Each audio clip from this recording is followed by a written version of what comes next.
ஹல்லேலூயா. அப்படியே கண்களை மூடி ஒரு நிமிஷம் ஜெபிக்கலாமா? தேவனுடைய பிரசன்னத்துக்காக, தேவனுடைய நடத்துதலுக்காக, தேவனுடைய வல்லமையுள்ள வார்த்தைகளின் மத்தியிலே கடந்து வருவதற்காக. ஹல்லேலூயா, ஹல்லேலூயா, ஹல்லேலூயா. யாரிடத்தில் போவோம் ஆண்டவரே? நித்திய ஜீவ வசனம் உம்மிடத்தில் உண்டே. யாரிடத்தில் போவோம் ஆண்டவரே? எங்களுக்கு நல்ல வாழ்க்கையை தரத்தக்கதான ஆண்டவரே, சமாதானத்தை அருளத்தக்கதாக ஆண்டவரே, வார்த்தைகள் உம்மிடத்தில் உண்டப்பா. எங்கள் மத்தியில் இடைப்படுங்க. பரிசுத்த ஆவியானுடைய சத்தம் எங்கள் மத்தியில் இந்த வேளையில் துணிக்கப்படட்டும் ஆண்டவரே. நல்ல நிலமாகிய எங்களுடைய இருதயத்தில் கர்த்தாவே உம்முடைய வார்த்தைகள் விதைக்கப்படட்டும் அப்பா. ஆண்டவரே, அந்த விதைகள் 130, 160, 100 பலன் தரத்தக்கதாக பரிசுத்த ஆவியானுடைய கிரியை இப்பொழுது வெளிப்படட்டும் தகப்பனே. தொட்டனைத்து ஆசீர்வதிங்க. உம்முடைய கரம் கூட இருக்கட்டும், நடத்துதல் உண்டாகட்டும்.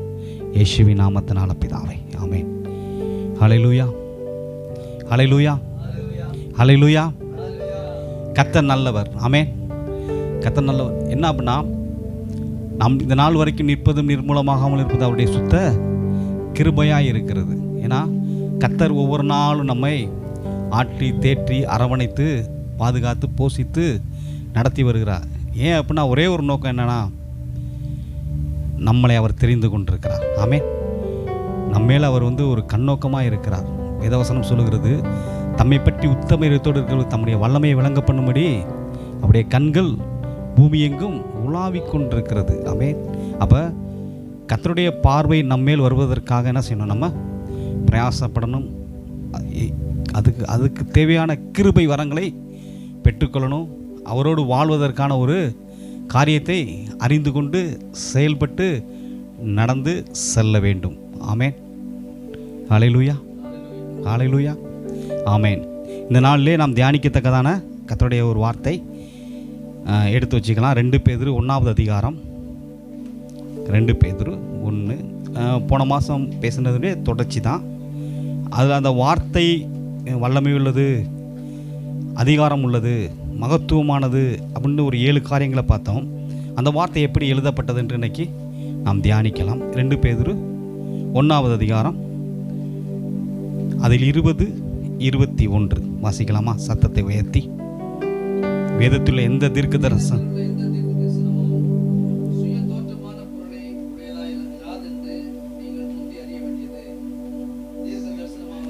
தீர்க்க தரிசனமானது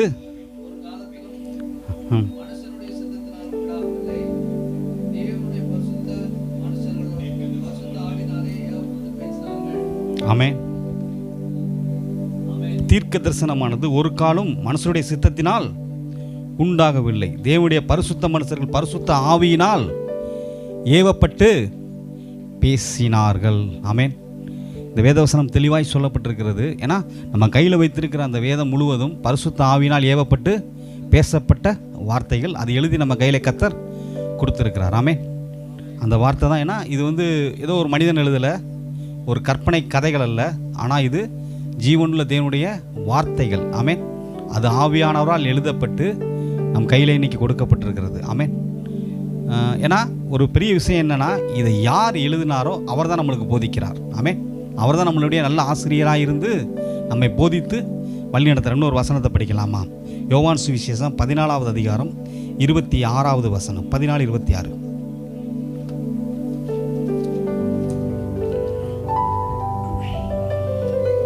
எடுத்தவர்கள் சத்தமாய் வாசிக்கலாம்.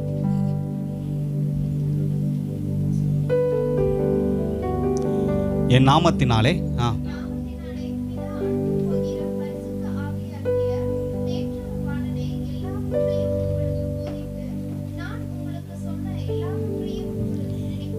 ஆமென். இயேசு கிறிஸ்து சொல்லுகிறார், என் நாமத்தினாலே பிதா அனுப்ப போகிற பரிசுத்த ஆவியினால் அனுப்ப போகிற பரிசுத்த ஆவியாகிய தேற்றளவான எல்லாவற்றையும் உங்களுக்கு போதித்து நான் உங்களுக்கு சொல்ல எல்லாவற்றையும் உங்களுக்கு.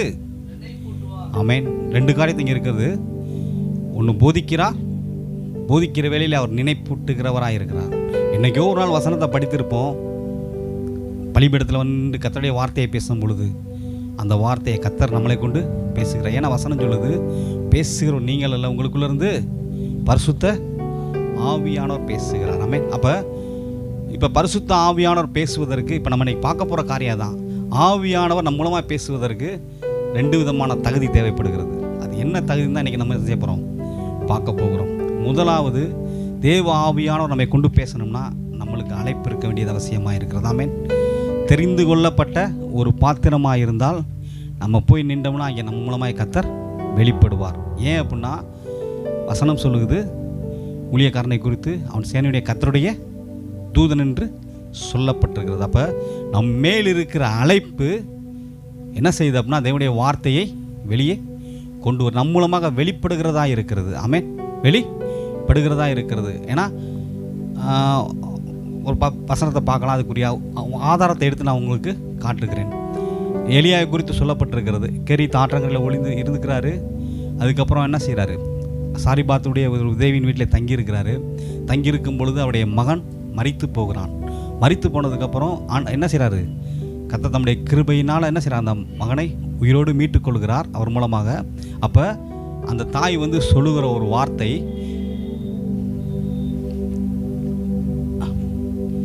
1 ராஜாக்கள் 17வது அதிகாரம். ஆமென்.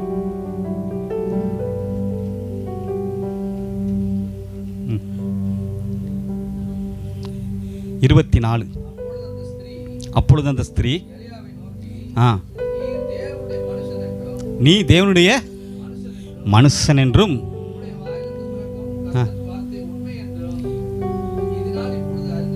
ஆமென். 2 காரியம், நீ தேவனுடைய மனுஷன் என்றும். அந்த மனுஷன்றதுக்கு எது இப்படி வெளிப்படுதுன்னா, உம்முடைய வாயிலிருந்து புறப்படுகிற கர்த்தரின் வார்த்தை உண்மை என்றும் இதனால் நான் அறிந்து கொள்கிறேன். ஆமென்.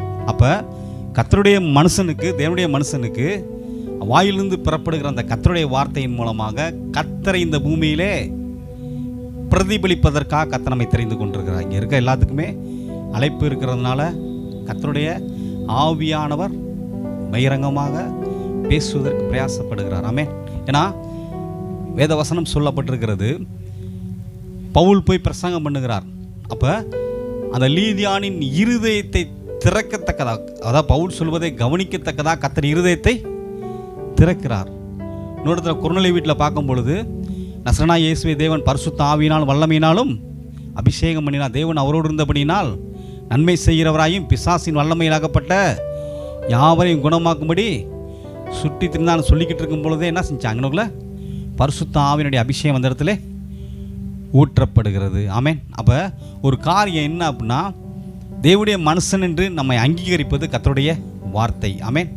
அவர் தம்முடைய வார்த்தையை அனுப்பி சுகமாக்கி அழிவுக்கு தப்புவிக்கிறார். அப்போ கர்த்தருடைய வார்த்தை எப்படி வரும்னா, ஒரு தேவனுடைய ஒரு பரிசுத்த மனுஷனுடைய அழைக்கப்பட்ட ஒரு மனுஷன் மூலமாக தான் கர்த்தர் என்ன செய்வார், பேசுவார், இடைபடுவார். ஆமென். அதற்கு இன்னொரு எலியாவை குறித்து சொன்னேன். அந்த ஸ்திரீ எலியாவை நோக்கி, நீ தேவனுடைய மனுஷன் என்றும் உன் வாயிலிருந்து பிறக்கும் கர்த்தரின் வார்த்தை உண்மை என்றும் இதனால் இப்பொழுது அறிகிறேன் என்று சொல்லுகிறார். ஆமென். இன்னொரு சம்பவம் சொல்லப்பட்டிருக்கிறது. லாசர், புதிய ஏற்பாட்டில் 11வது அதிகாரத்தில் ஒரு சம்பவம், லாசர் உயிரோடு எழுப்பப்படுகிறார். அப்போ அந்த இடத்துல ஒரு காரியம் நடக்கிறது. கொஞ்சம் கவனமாக அதை படிங்க. 11வது அதிகாரம் 47வது வசனம். அப்போ யோவான் 17:41.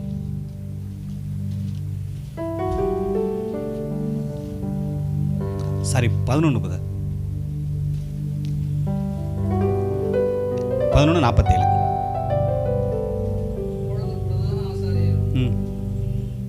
அதான்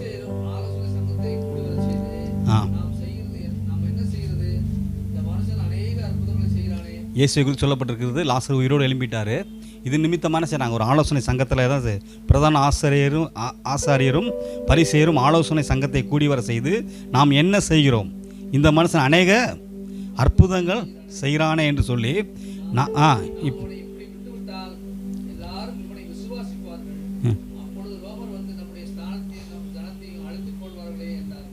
இப்படி விட்டுற முடியாதுன்னு சொல்லிட்டு என்ன செய்யலாம்னு சொல்லி யோசிக்கிறாங்க. அப்பொழுது அவர்களில் ஒருவனும் அந்த வருஷத்தின்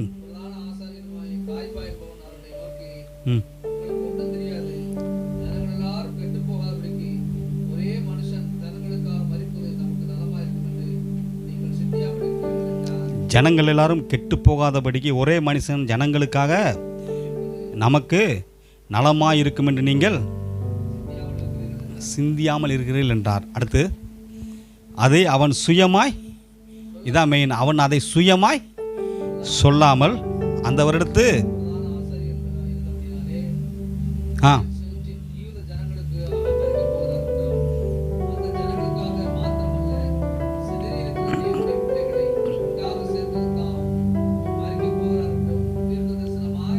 ஆமேன். அவன் சொல்கிற வார்த்தை அந்த இடத்துல ஒரு மாதிரி தெரிஞ்சாலும் அது கர்த்தருடைய வார்த்தையாய் இருக்கிறது. என்ன சொல்கிறாரு? ஜனங்கள் எல்லோரும் கெட்டு போகாதபடிக்கு ஒரே மனுஷன் ஜனங்களுக்காக மரிப்பது நமக்கு நலமாயிருக்கும் என்று நீங்கள் சிந்தியாமல் இருக்கிறீர்கள் என்றான். அதை அவன் என்ன செய்வான்? சுயமாய் சொல்லாமல் அந்த வருடத்து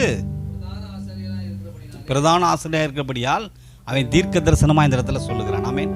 அப்போ அழைப்பு பெற்ற ஒரு மனுஷன், தெரிந்து கொள்ளப்பட்ட ஒரு மனுஷன் வாயை திறக்கும் போது தீர்க்க தரிசனமான வார்த்தைகள் தான் உண்டாகும். வசனம் சொல்லுது, கர்த்தருடைய ஆவியானவர் உண்மையில் வருவார், நீ தீர்க்க தரிசனம் சொல்லி வேறு மனுஷனாவாய். ஆமேன். அப்போ அழைப்பை பட்டு தெரிந்து கொள்ளப்பட்ட ஒரு மனிதனுடைய வாயிலிருந்து பிறகுற வார்த்தை வல்லமை உள்ளது. ஆமேன். கிருபை உள்ளது, சமாதானத்தை உண்டாக்குகிறது, இரக்கம் உள்ளது. ஆமேன். அது மகத்துவமானது. அந்த வார்த்தை ஜீவன் உள்ளது. ஏன் அப்படின்னா ஆண்டவராக இயேசு கிறிஸ்து இன்னைக்கு எங்கே இருக்கார்? நம்மளுக்குள்ளே அவர் தான் வெளிப்படுகிறார். ஆவியானவராக அவர் தான் நம்மளுக்குள்ளே இருந்து வார்த்தையாய் வெளிப்படுகிறார் பரிசுத்தாவினுடைய உதவியோடு. ஆமென். அல்லேலூயா. அப்போ முதலாவது வேதவசனம் சொல்லுகிறபடி அழைப்பு பெற்ற நம்மளுக்கு என்ன தேவைப்படுது? கர்த்தருடைய அப்போ வார்த்தை நம்மளை கொண்டு தான் கர்த்தர் பேசுவார். அப்போ அதுக்கு நம்ம தகுதி உள்ள பாத்திரமாய் வசனத்தை களஞ்சியத்திலே சேர்த்து வைப்பவர்களாக இருக்க வேண்டும். ஆமென். இருதயமாகிய களஞ்சியத்தில் இந்த ஜீவ வார்த்தைகள் என்ன செய்யணும்? சேர்க்கப்படணும். ஆமென். களஞ்சியத்தை அநேக ஆயிரமான வார்த்தைகளை தினந்தோறும் என்ன செய்யணும்? தியானித்து அதை ருசி பார்த்து என்ன செய்யணும்? சேர்த்து வைக்க வேண்டும். ஏன் அப்படின்னா கர்த்தர் நம் மூலமாக சமயத்துக்கு ஏற்ற வார்த்தைகளை ஜனங்களுக்கு பேசுவதற்காக நாம் ஆயத்தமுள்ள பாத்திரமாக இருக்க வேண்டியது அவசியமாக இருக்கிறது. ஆமென்.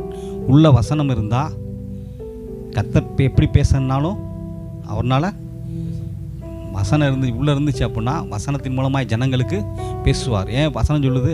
இப்போ சொன்னேன் பார்த்தீங்களா, கர்த்தருடைய ஆவியான சொன்னார்ல ஒரு வார்த்தை, சமயத்துக்கு ஏற்ற வார்த்தைகளை கர்த்தர் மூலமாய் பேச வேண்டும் என்றால் வசனமாகிய அந்த ஜீவ வார்த்தைகளை தியானித்து அதை அறிக்கை செய்து இந்த வேத வசனத்தோடு என்ன செய்யணும்? தினந்தோறும் வாழுகிற ஒரு அனுபவத்திலே இருக்க வேண்டியது அவசியமாக இருக்கிறது. சங்கீதம் 1ஆவது அதிகாரத்தில் சொல்லப்பட்டிருக்கல, படிக்கலாமா?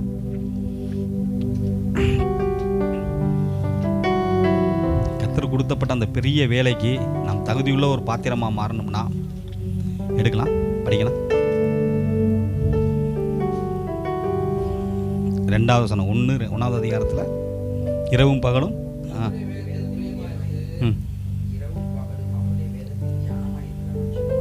ஆமென் தன் காலத்தில் தன் கனியை தந்து. அப்போ இங்கே சொல்லப்பட்டிருக்கிறது கர்த்தருடைய வேதத்தில் பிரியமாயிருந்து இரவும் பகலும் அவருடைய வேதத்தை தியானிக்க வேண்டியது அவசியமாக இருக்கிறது. யோசுவாவுக்கு ஒரு பெரிய வேலை கொடுக்கப்பட்டிருக்கிறது, தேசத்தை ஜனங்களுக்காக பங்கிட்டு கொடுக்க வேண்டிய வேலை. அப்போ ஆவியானவர் வந்து ஆலோசனை சொல்லுகிறார் அந்த இடத்துல. யோசுவா 1வது அதிகாரம்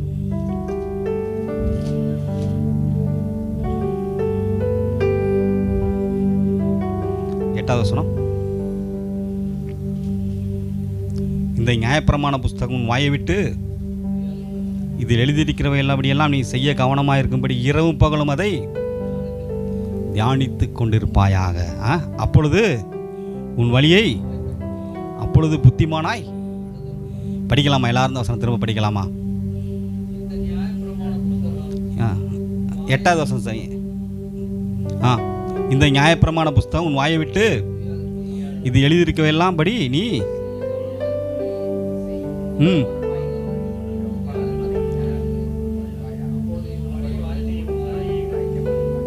அதனால் புத்திமானாய் நடந்து கொள்வாய்.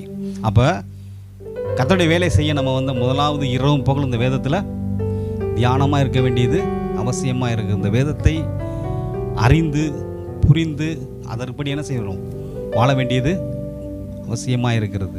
ஏன்னா திரும்ப ஆவியானவர் சொல்கிறாரு, ஆண்டவர் ஜனங்களுக்கு பேசணும்னா வேத வசனத்தின்படி தான் பேசுவார். நம்ம மூலமாக நம்மளுக்குள்ளே இருந்தால் தான் அது என்ன செய்யும், வெளியே வரும். அதனால் வசனமாகிய இந்த ஆகாரத்தை சேர்த்து வைக்க வேண்டியது மிகவும் அவசியமாக இருக்குது. ஆமென். அப்போ அழைப்பை பெற்றவர்கள் தேவனுடைய வார்த்தையில் என்ன செய்யணும், இரவும் பகலும் தியானமாக இருந்து பிரியமாக இருந்து தியானிக்கணும். ஆமென், ஆமென், அல்லேலூயா. ரெண்டாவது ஒரு காரியம், ரெண்டாவது அபிஷேகம் ரொம்ப தேவைப்படுகிறது நம்மளுக்கு. முதலாவது வார்த்தை, ரெண்டாவது பரிசுத்த ஆவியானுடைய அபிஷேகம் தேவைப்படுகிறது. அபிஷேகத்தின் நிறைவு வார்த்தை மட்டும் இருந்தால் பத்தாது, பரிசுத்த ஆவியின் அபிஷேகமும் நம்மளுக்கு அதிகமாக தேவை. பேதுரை குறித்து பார்க்கலாம். அப்போஸ்தலர் நடபடிகள் 4வது அதிகாரம் அதின் 8வது வசனம்.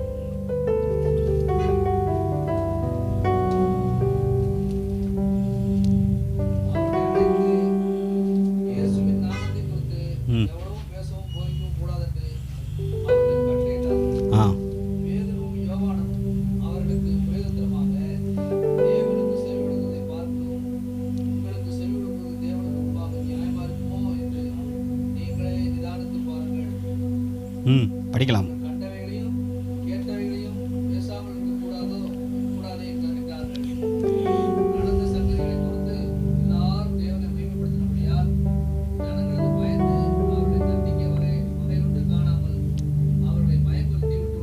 இப்போ 8வது வசனம் இது எப்படி பேசுறாரு? அப்பொழுது பேதுரு பரிசுத்த ஆவியினாலே நிறைந்து, ஆமென், அவர்களை நோக்கி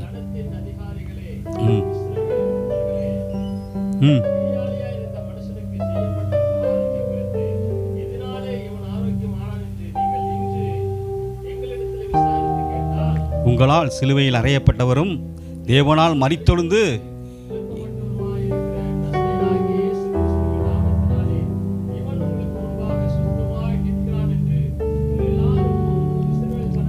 ஆமென். அப்போ பரிசுத்த ஆவியினால் நிறைந்து இயேசுவை குறித்து சாட்சி சொல்லுகிறார் அந்த இடத்துல. ஆமென். நசரேனா இயேசுவை நீங்கள் என்ன செய்யுங்க, சிலுவையில் அறைந்தீங்க. இவனுக்கு அந்த சர்வாந்த சுகத்தை கொடுத்தது எது? அந்த உயிர்த்தெழுந்த வல்லமை. எப்படி சொல்கிறார்? பரிசுத்த ஆவியினால் நிறைந்து பேசுகிறார். அல்லேலூயா. இன்னொரு வசனம் பார்க்கலாம். அப்போஸ்தலர் 6வது அதிகாரத்தில் ஒரு தேவ மனிதன் இருக்கிறார். 6 இல்லை சார், 10வது வசனத்தில் படிக்கலாம்.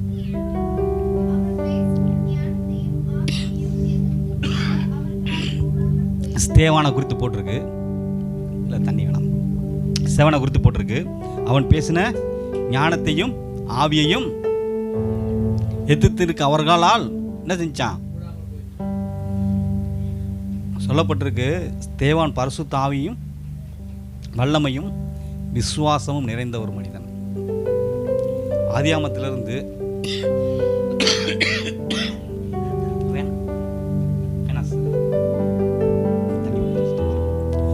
அப்போ ஸ்தேவானை குறித்து இந்த 6வது அதிகாரம் 7வது அதிகாரம் பார்க்கும் பொழுது அவ்வளோ வல்லமையாக எடுத்து பேசுகிறார்.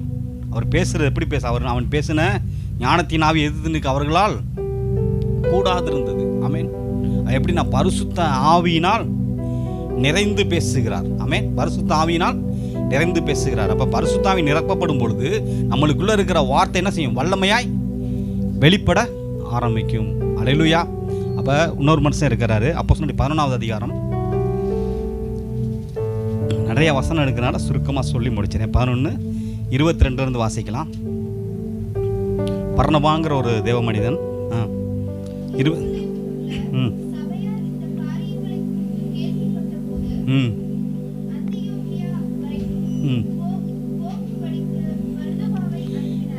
பர்னபாவை அனுப்பினார்கள். அவன் போய் சேர்ந்து தேவனுடைய கிருபையை கண்டபோது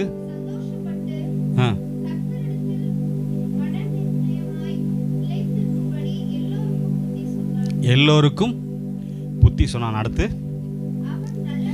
அவன் நல்லவனும்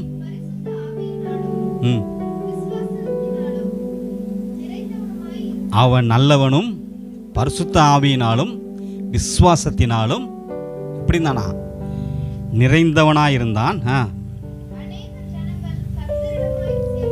ஆமென். ஒரே ஒரு விஷயம், அநேக கர்த்தரிடம் சேர்க்கணும்னா முதலாவது பரிசுத்தாவின் நிறைவு, முதலாவது கர்த்தருடைய வார்த்தை, ரெண்டாவது பரிசுத்தாவின் நிறைவு, மூணாவது விசுவாசம். அதை நம்ம பார்க்க வேணாம், அடுத்து பார்க்கலாம். அடுத்து அப்போ முதலாவது கர்த்தருடைய வார்த்தை நம்மளுக்குள்ளே இருக்கணும். அடுத்து பரிசுத்தாவியினிய நிறைவு இருக்கும்போது நம்ம நல்லவங்களாக தான் இருப்போம். ஆமென். ஏன் அப்படின்னா ஆவியானவர் நம்மை சரி செய்வார். ஆமென். தேவ திட்டத்துக்கு நேராக நடக்கிற நம்ம வாழ்க்கையில் இருக்கிற சில காரியங்களை உடைத்து நம்மை உருவாக்குவார். இங்கே சொல்லப்பட்டிருக்கிறது, அந்த பர்னபா நல்லவனும் பரிசுத்தாவினாலும் விசுவாசத்தினாலும் நிறைந்தவனாய் அநேக ஜனங்களுக்குள்ளே அநேக ஜனங்கள் கர்த்தரிடமாய் சேர்க்கப்பட்டார்கள். ஆமென். ஒரு திரள் கூட்ட ஜனங்கள் நம்ம மூலமாய் கர்த்தர்ட்ட வரணும்னா முதலாவது கர்த்தருடைய வார்த்தை நம்மளுக்குள்ளே இருக்கணும். அடுத்து ஆவியினுடைய நிறைவு, அடுத்து விசுவாசம். ஆமென். இந்த காரியம் இருந்தோம்னா நம்ம ரொம்ப பெரிய காரியம் செய்ய வேணாம். அந்தரங்கத்தில் பார்க்குறப்ப தான் வெளியரங்கமாய் உன் எல்லைகளை விஸ்தாரமாக்குன்னு சொல்லி கர்த்தர் நம்முடைய எல்கைகளை விஸ்தாரமாக்கி கொண்டே போவார். ஆமென். நம்ம போய் நின்றோம்னா நம்ம மூலமாய் கர்த்தர் வெளிப்பட ஆரம்பிப்பார். அநேகமாயிரமான ஜனங்களுக்கு ஒரு ஆசீர்வாதமான ஒரு பாத்திரமாய் கர்த்தர் நம்மை தெரிந்து கொள்வார். தெரிந்து கொண்டிருக்கிறார். அதற்கு வழி ஒரே ஒரு விஷயம்தான், பரிசுத்த ஆவியினுடைய நிறைவும் கர்த்தருடைய வார்த்தையும். இது அழைப்பு இருக்கிற மனுஷனுக்கு கட்டாயம் தேவைப்படுகிறது. ஆமென். வேதத்தில் அநேகர் அழைப்பு பெற்றவர்கள் ஆவியில் நிறைவாக தான் செயல்பட்டார்கள். ஆமென். பவுல் எங்கே போனாலும் அவங்க கூப்பிட்டு முதலாவது பரிசுத்த ஆவியை பெற்றீர்களா, நீங்கள் விசுவாசிக்கலையான போது பரிசுத்த ஆவியை பெற்றீர்களா. ஆமென். இந்த வார்த்தைகளை கேட்டு தானே செய்கிறாரு, நடத்துகிறார். ஆமென். அப்போ கர்த்தருடைய வார்த்தை நம்மளுக்குள்ளே இருக்கணும், பரிசுத்தாவின் நிறைவு இருக்கணும். அநேக ஜனங்கள் கர்த்தரிடத்தில் சேரத்தக்கதாக ஒரு வழியை நம்ம மூலமாய் கர்த்தர் உண்டாக்குவார். ஆமென். வசனம் சொல்லுது, பரிசுத்தாவியானவர் பாவத்தை குறித்தும் நீதியை குறித்தும் இனி வரப்போகிற நியாயத்தீர்ப்பை குறித்தும் கண்டித்து உணர்த்துவார். ஏன்னா ஜனங்களை சீர்படுத்துறது தான் ஒரு ஊழியக்காரனுடைய வேலை. ஏன்னா அவர் பரிசுத்தாவின் அதான் செய்வார். ஆமென். ஏன்னா பவுலுடைய பிரசங்கத்தை பார்க்கும் பொழுது அவர் பிரசங்கம் வித்தியாசமாக இருக்கும். தேவனை அறிகிற அறிவு, நம்முடைய கர்த்தராகிய இயேசு கிறிஸ்துவை அறிகிற அறிவு. ஆமென். நீ உள்ளான மனுஷன் வல்லமையாய் பெலப்படு, ஒருவன் கிறிஸ்துவுக்குள் இருந்தால் புதிய சிருஷ்டியாய் இருக்கிறான். மெய்யான நீதியிலும் பரிசுத்தத்திலும் தேவனுடைய சாயலாய் சிருஷ்டிக்கப்பட்ட புதிய மனுஷனை தரித்து கொள்ளுங்கள். இந்த மாதிரி தான் அவருடைய பிரசங்கமே இருக்கும். ஒரு ஒரு ஒரு வித்தியாசமான முறையில் ஜனங்கள் என்ன செய்வார், அவர் நடத்துவார். சீர்படுத்தி சரியான முறையில் இவர்கள் தேவனால் பயன்படுத்தப்பட போகிற ஆசீர்வாதங்கள், கர்த்தர் வரும் பொழுது கர்த்தரிடத்தில் சேர்க்கப்படுகிற சபையாய், மனவாட்டியாய், கரை திரை பிள்ளை இல்லாத ஒரு திருச்சபையாய் எல்லா சபைக்கும் பவுல் அப்படி தான் என்ன செய்ய பிரசங்கம் பண்ணி நடத்தி வந்தார். ஆமென். ஆமென். அப்போ பவுல் பிரசங்கத்தில் பார்க்கும்பொழுது இன்னும் ஒரே ஒரு வசனம், 2 தீமோத்தி 3வது பவுல் தீமோத்திக்கு ஆலோசனை சொல்லுகிறார். 3வது அதிகாரத்தில் 2 தீமோத்தி 3:16 வாசிக்கலாம்.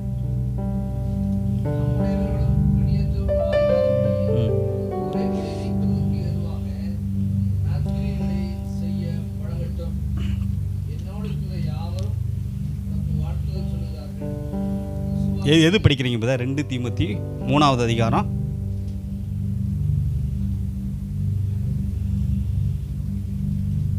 16-17 வேத வாக்கியங்கள் எல்லாம் தேவ ஆவியினால் அருளப்பட்டிருக்கிறது. யாரு? தேவனுடைய மனுஷன் தேறினவனாகவும் எந்த நற்கினி செய்யும் தகுதி உள்ளவனாகவும் அவைகள் உபதேசத்துக்கும் கடிந்து கொள்ளுதலுக்கும் சீர்திருத்தத்துக்கும். ஆமென். பவுல் பிரசங்கமே தான். ஆமென்.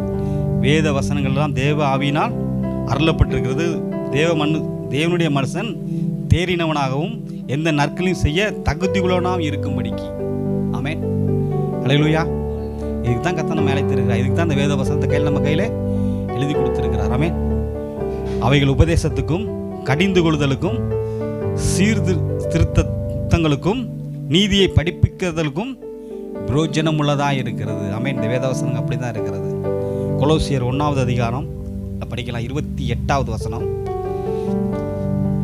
1:28. எந்த மனுஷனையும் கிறிஸ்தே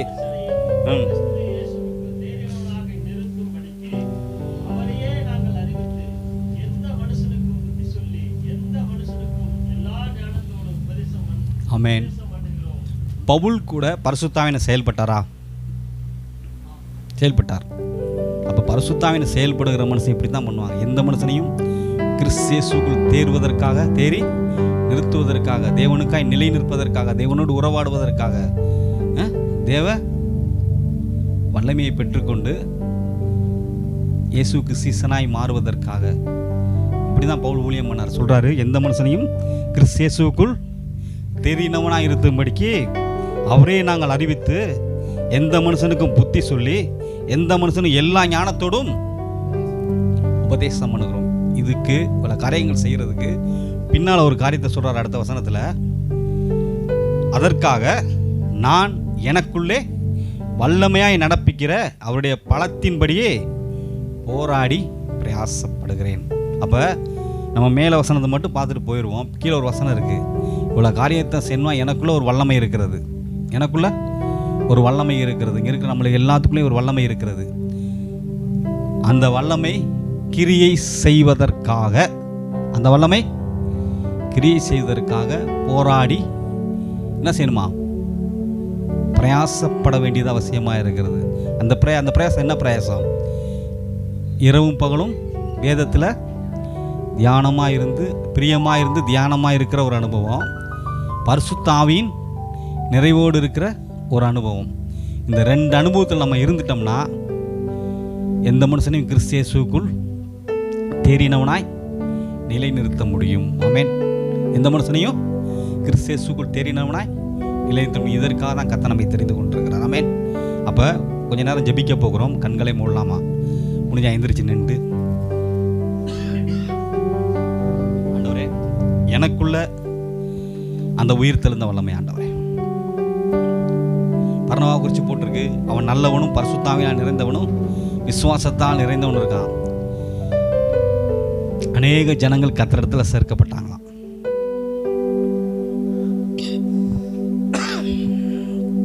கர்த்தர் மூலமாக வெளிப்படணும். அப்படியே கண்களை மூடியும் எல்லாருக்குள்ளேயும் அந்த ஆவியானுடைய கிரியை, வல்லமையாய் நடப்பிக்கிற அந்த கிரியை இருக்கு. உள்ளுக்குள்ள தான் இருக்கு, நம்மளுக்குள்ள தான் இருக்கு. இன்னைக்கு ஒரு யோசனை பண்ணி பாருங்க. நம்ம அந்த உள்ளான மனுஷனுக்கு எவ்வளோ ஆகாரம் கொடுக்குறோம்? ஆகாரன்ற அந்த உள்ளான மனுஷனுக்கு தேவனுடைய வார்த்தையும் பரிசுத்தாவினுடைய நிறைவும் தான். எந்த அளவுக்கு கொடுக்குறோம் நினைத்து பார்ப்போம். நினைத்து பார்ப்போம். அப்படியே கண்களை மூடி உள்ளத்தின் ஆழத்திலிருந்து நான் ஒரு தீர்மானம் பண்ண ஏற்படுறேன். அவரே, இந்த வேதம் எனக்கு பிரியமாய் மாறட்டும். தாவீது சொல்றான், கர்த்தருடைய ஆவியானவர் என்னை கொண்டு பேசினார், அவருடைய வசனம் என் ஆவியில இருந்தது. சும்மா கர்த்தர் எல்லாத்தையும் தூக்கி கொடுத்துட மாட்டாரு. நாம் தெரிந்து கொள்ளப்பட்ட ஒரு பாத்திரமான கர்த்தர் எதிர்பார்க்கிறார். கர்த்தரை நேசிச்சோம்னா நம்ம அந்த வேதத்தை தியானிக்காம நம்மளால இருக்க முடியாது. ஹல்லேலூயா, ஹல்லேலூயா. கர்த்தருக்கு கண்களை மூடி ஒரு நிமிஷம் அப்படி இருதயத்தின் ஆழத்திலிருந்து நம்ம இருதயம் உடைக்கப்படணும். ஆண்டவரே, இந்த வேதத்தை நான் எத்தனை நாள் மறந்த நாட்கள் உண்டு, நேசிக்காமல் இருந்த நாட்கள் உண்டு. ஹல்லேலூயா.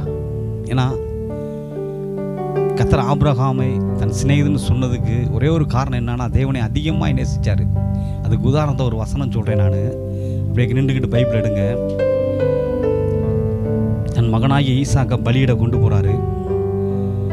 22வது அதிகாரம் பலியிட ஆண்டவர் சொல்கிறார். அந்த இடத்துல 12வது வசனத்தில், 1வது வசனத்தில் 2வது வசனத்தில் படிக்கலாம் அந்த வசனத்தை. ஏன்னா தேவன் நம்ம பயன்படுத்தணும்னா எந்த அளவுக்கு தேவனோடு இன்னைக்கு தேவனை நேசிக்கிறதுனா அவருடைய வேத வசனத்தையும் அவரு கூட பழகுற ஒரு பழக்கம் தான். 1வது வசனம் 2வது வசனம் படிக்கலாமா யாராவது சத்தமா?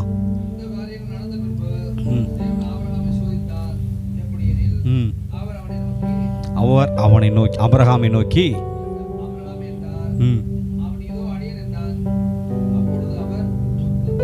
உன் புத்திரனும் உன் ஏகசுதனும்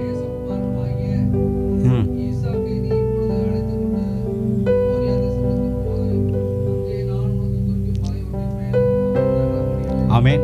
3 காரியத்தை சொல்றா. உன் புத்திரன் படிக்கலாமா? உன் புத்திரன், உன் ஏகசுதன், உன் நேச குமாரன். ஆமென். இந்த சம்பவம் நம்மளுக்கு தெரியும். பலியிட போறாரு, எல்லாரும் ஆயத்தம் பண்ணி வச்சிட்டாரு. கர்த்தருடைய தூதனானவர் உன் மகனை எடுக்காதன்னு சொல்லி சொல்லும் பொழுது ஒரு வார்த்தையை சொல்றார் அந்த இடத்துல. 12வது வசனம். அப்பொழுது அவர் பிள்ளையாண்டன் மேல் உன் கையை அவனுக்கு ஒன்றும் செய்யாதே, அவனை நீ உன் புத்திரன் என்றும்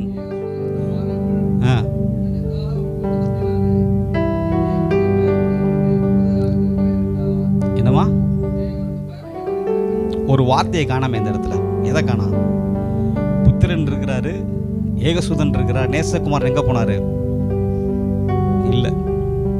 ஆமென். முதல்ல சொல்லும்போது புத்திரன், ஏகசுதன், நேசகுமாரனை வெளியிட போன்னு சொல்றாரு. இந்த இடத்துல சொல்றாரு, எனக்காக என்னை மட்டும்தான் நேசிக்கிறார், வேற யாரையும் நேசிக்கலன்னு சொல்லி தேவன்கிட்ட நிரூபித்திருக்கிறார் அந்த இடத்துல ஆபிரகாம். ஆமென். 16 வசனம். நீ உன் புத்திரன் என்றும் உன் ஏகசுதன் என்றும் பாராமல் அவனை 2வது தான் சொல்றாரு. அந்த நேசகுமாரன்ற வார்த்தை அந்த இடத்துல அடுத்து சொல்லவே இல்லை. ஏன்னா அது கர்த்தர் உணர்ந்துட்டாரு. ஆபிரகாம் என்னைய மட்டும்தான் நேசிக்கிறான், என்னை விட அவன் எதையுமே நேசிக்கல. அதனால தான் கர்த்தர் சொன்னார் என்னுடைய சிநேகிதன். ஆமென். புத்திரனா இருந்தான், ஏகசுதனா இருந்தான், நேசகுமாரனா இருந்தான். கர்த்தருக்காய் இவன் நேசகுமாரன் அல்ல, என் நேசர் ஒருவரே. அந்த சூழ்நிலைக்கு வரவும் எல்லாத்தையும் இன்னைக்கு நம்ம எதை நேசிக்க போறோம்? கர்த்தர் நம்மகிட்ட சொன்னா என்ன செய்வோம்? கர்த்தருடைய வேதத்தை எவ்வளவு நேசிக்க போறோம்? எவ்வளவு இரவும் பகலும் தியானமா இருக்க போறோம்? ஒப்பு கொடுக்கலாமா? ஆண்டவரே, இந்த வேதம் என் மன மகிழ்ச்சியாய் மாறட்டும் ஆண்டவரே. 119 சங்கீதத்தில் ஒரு வசனம் இருக்கிறது. இந்த ஜனங்கள் வேத வசனத்தை காத்து நடவாடியா என் கண்களிலிருந்து நீர் தாரையாய் ஓடுகிறது. ஆமென். அப்ப கர்த்தர் தம்முடைய வேதத்தை முக்கியத்துவப்படுத்தி இருக்கிறார். ஆமென். நேசிக்கணும். எந்த அளவுக்கு இந்த வேதத்தை நம்ம நேசிக்க போறோம்? அது நம்மளுக்கும் ஆண்டவருக்கும் தான். இந்த நிமிஷம் ஒப்பு கொடுக்கலாமா? ஆண்டவரே, இந்த உலகத்தில் எதை காட்டிலும் தேவனுடைய வார்த்தை மத்தம்தான் நேசிப்பேன்னு சொல்லி ஆபிரகாம் நேசித்தாரு. என் புத்திரன் தான், ஏகசுதன் தான், ஆனால் அவன் நேசக்கிற குமாரன் கிடையாது, என் நேசர் அவர் ஒருவரே. இன்னைக்கு நம்முடைய நேசம் அந்த வார்த்தை மாத்திரம்தான். அப்படி ஒப்பு கொடுக்கலாமா? இருதயத்தின் ஆழத்திலிருந்து எப்பயுமே அர்ப்பணிக்கப்பட்ட வேலை. இந்த வேத வசனம் சொல்லுகிறபடி என் வாழ்க்கை இருக்கணும் ஆண்டவரே. இந்த வேத வசனத்துக்கு கீழ்ப்படிந்து நான் நடக்க போறேன். ஒப்பு கொடுங்க. இப்ப அர்ப்பணிக்க. ஏதோ ஒண்ணுக்காக அல்ல, என்னுடைய எதிர்காலம் நல்லா இருக்கணும், தேவனுக்காய் நான் பயன்படுகிற ஒரு பாத்திரமா இருக்கணும். கர்த்தர் நம்மளை பார்த்து சொல்லணும். ஆபிரகாம் பார்த்து சொல்றா என் சிநேகிதனேன்னு சொல்றாரு. மோசையை பார்த்து சொல்றா என் வீட்டில் எங்கும் உண்மை உள்ளவன் என்கிறார். தாவீதை பார்த்து சொல்றா நீ இருதயத்துக்கு ஏற்றவன் சொல்லுகிறாரு. அப்படிப்பட்ட ஒரு வாழ்க்கை இந்த பூமியில நம்ம வாழணும். ஹல்லேலூயா, ஹல்லேலூயா, ஓ ஹல்லேலூயா. நன்றி தகப்பனே. ஆண்டவரே, இந்த வேதத்தில் இரவும் பகலும் தியானமா இருக்க போறேன். ஆண்டவரே, உம்முடைய இருதய துடிப்பை நான் அறிந்து கொள்ள போறேன். கர்த்தர் சொல்லலாமா? ஆண்டவரே, நான் உம்முடைய இருதய துடிப்பை அறிந்து கொள்ள போறேன். உம்முடைய இருதய துடிப்பை அறிந்து கொள்ளணும்னா இந்த வேதம் தான். இந்த வேதம் என் மன மகிழ்ச்சியாய் மாறட்டும். அப்படி ஒப்பு கொடுங்க. அர்ப்பணிக்கப்பட்ட ஒரு வாழ்க்கை. எதற்காக அர்ப்பணிக்கிறோம்? இந்த வேத வசனத்துக்காக. ஏன்னா நான் வாயை திறந்தா கர்த்தருடைய வார்த்தை தான் ஆண்டவரை வெளியே வரணும். அப்ப எனக்குள்ள அந்த வார்த்தை இருக்கணும். அந்த வார்த்தை எனக்கு, அதை பவுல் சொல்றார், எந்த மனுஷனையும் கிறிஸ்து இயேசுக்குள் தேறினவனாய் நிறுத்துவதற்காக எனக்குள்ளே வல்லமையாய் கிரியை நடப்பிக்கிற உள்ளுக்குள்ள இருந்து வரணும். நாம் பேசும் பொழுது ஜனங்களுடைய இருதயத்தை திறக்கத்தக்கதாக கர்த்தருடைய ஆவியானவர் செயல்படணும். பேசிக்கொண்டிருக்கும் போதே ஆவியினால் ஜனங்கள் நிரப்பப்படணும். அதுக்கு அந்தரங்கத்தில் பார்க்குற பிதா வெளியரங்கமாய் பலன் அளிக்கணும்னா நாம் தேவ சமூகத்தில் காத்திருக்கிற ஒரு அனுபவம், இந்த வேதத்தை நேசிக்கிற ஒரு அனுபவம். ஹல்லேலூயா. மகிமையின் பிதாவே, மகத்துவமானவரே, உண்மை நேசிக்கிறோம்ப்பா. ஆண்டவரே, உண்மை காட்டில் எங்களுக்கு வேறு எதுவுமே இல்லை ஆண்டவரே. இந்த வேத வசனத்தை அதிகமாக நேசிக்கிறோம் ஆண்டவரே. இந்த வேத வசனத்துக்கு கீழ்ப்படிந்து செயல்படுகிற ஒரு அனுபவம். எங்கள் மேலே அழைப்பு இருக்குது, எங்களுக்குள்ள அபிஷேகம் இருக்குது. அந்த அபிஷேகம் ஆண்டவரே தேவனுடைய ராஜ்யத்துக்காய் ஆண்டவரே செயல்படத்தக்கதாக, எங்கள் மேலே இருக்கிற அழைப்பு தேவனுடைய ராஜ்யத்துக்காய் செயல்படத்தக்கதாக உங்களுடைய பிள்ளைகளை உங்களுடைய கருத்தில் ஒப்புக் கொடுக்குறோம் ஆண்டவரே. ஆளுகை செய்ய நடத்துங்க, இயேசுவின் நாமத்தினால பிதாவே, ஆமென். கர்த்தர் உங்களை ஆசீர்வதிப்பாராக. ஆமென்.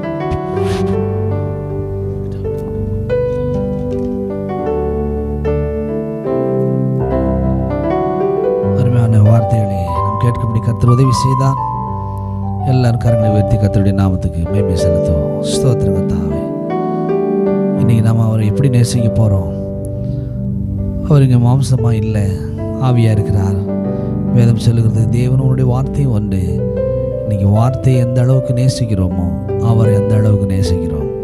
இந்த வார்த்தையில் எந்த அளவுக்கு நாம் உண்மையாக இருக்கிறோமோ, இந்த வார்த்தைக்கு எந்த அளவுக்கு கீழ்ப்படுகிறோமோ, இந்த வார்த்தையை எந்த அளவுக்கு உள்ளத்திலே, இருதயத்திலே, நாவிலே, மனதிலே வைத்து சிந்திக்கிறோமோ, அதை பேசுகிறோமோ, அந்த அளவுக்கு கர்த்தரை நேசிக்கிறோம் என்பதை மறந்துடாதீங்க. ஆவிதனம் சொல்லுகிறோம், இந்த உறவில் பலப்படுங்கள், இந்த அன்பின் தேவனோடு பலப்படுங்கள். இந்த உலகத்தில் எதை காட்டிலும் அவரை நேசியுங்கள். அவர் கேட்கிற ஒரே ஒரு கேள்வி, என்னை நேசிக்கின்றாயா? என்னை நேசிக்கின்றாயா?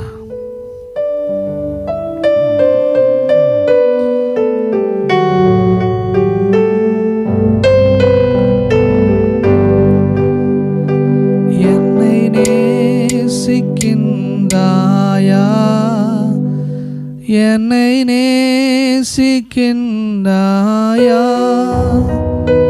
கல்வாரி காட்சியை கண்ட பின்னும் நேசியாமல் இருப்பாயா? கல்வாரி காட்சியை கண்ட பின்னும் நேசியாமல் இருப்பாயா? என்னை நேசிக்கின்றாயா? என்னை நேசிக்கின்றாயா? கல்வாரி காட்சியை கண்ட பின்னும் நேசியாமல் இருப்பாயா? கல்வாரி காட்சியை கண்ட பின்னும் நேசியாமல் இருப்பாயா? வானம் பூமி படைத்திருந்தோம், வாடினேன் உன்னை இழந்ததினா. வானம் பூமி படைத்திருந்தோம், வாடினேன் உன்னை இழந்ததினா. தேடி மீட்டிட பிதானுப்பியதால் ஓடி வந்தேன் மானிடனா. தேடி மீட்டிட பிதா அனுப்பியதால் ஓடி வந்தேன் மானிடனா. என்னை நேசிக்கின்றாயா? என்னை நேசிக்கின்றாயா? கல்வாரி காட்சியை கண்ட பின்னும் நேசியாமல் இருப்பாயா? கல்வாரி காட்சியை கண்ட பின்னும் நேசியாமல் இருப்பாயா? உம்மை நேசிக்கின்றேன் நான், உம்மை நேசிக்கின்றேன் நான். கல்வாரி காட்சியை கண்ட பின்னும் நேசியாமல் இருப்பேனா?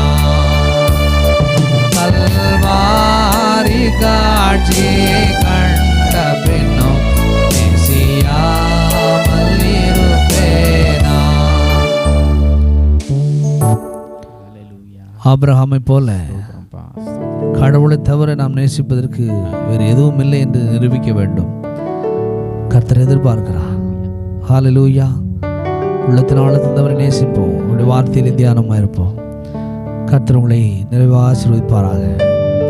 எல்லாரும் இணைந்து சொல்லுவோம். என் ஆத்மாவே கர்த்தரை ஸ்தோத்திரி, என் முழுவதும் என்னுடைய பரிசுத்த நாமத்தை ஸ்தோத்திரி. என் ஆத்மாவே கர்த்தரை ஸ்தோத்திரி, கர்த்தர் செய்த சகல உபகாரங்களையும் மறவாதே. ஆமென்.